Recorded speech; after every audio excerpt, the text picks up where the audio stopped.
سورة نوح. بسم الله الرحمن الرحيم. إنا أرسلنا نوحا إلى قومه أن أنذر قومك من قبل أن يأتيهم عذاب أليم. قال يا قوم إني لكم نذير مبين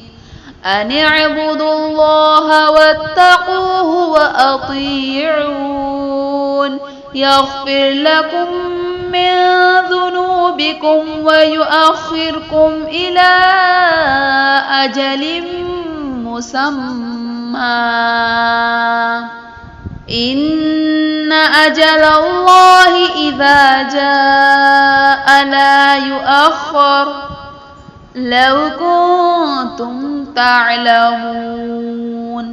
قال رب إني دعوت قومي ليلا ونهارا فلم يزدهم دعائي إلا فرارا وإني كلما دعوتهم لتغفر لهم جعلوا أصابعهم في آذانهم واستغشوا ثيابهم وأصروا واستكبروا استكبارا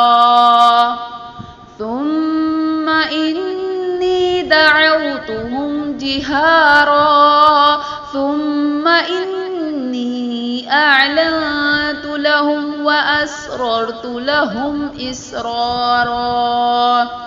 فقلت تستغفروا ربكم إنه كان غفارا يرسل السماء عليكم مدرارا ويمددكم بأموال وبنين ويجعل لكم جنات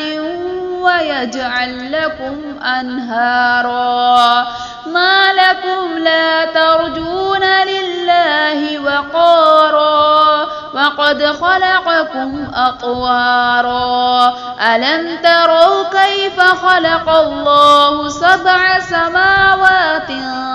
طباقا وجعل القمر فيهن نورا وجعل الشمس سراجا والله أنبتكم من الأرض نباتا ثم يعيدكم فيها ويخرجكم إخراجا والله جعل لكم الأرض بساطا لتسلكوا منها سبلا فجاجا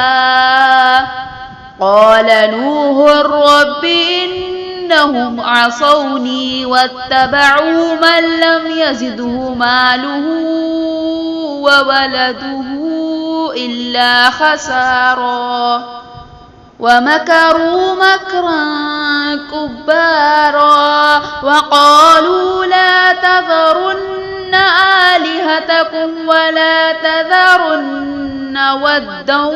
ولا سواعا ولا يغوث ويعوق ونسرا وقد أضلوا كثيرا ولا تزد الظالمين إلا ضلالا مما خطيئاتهم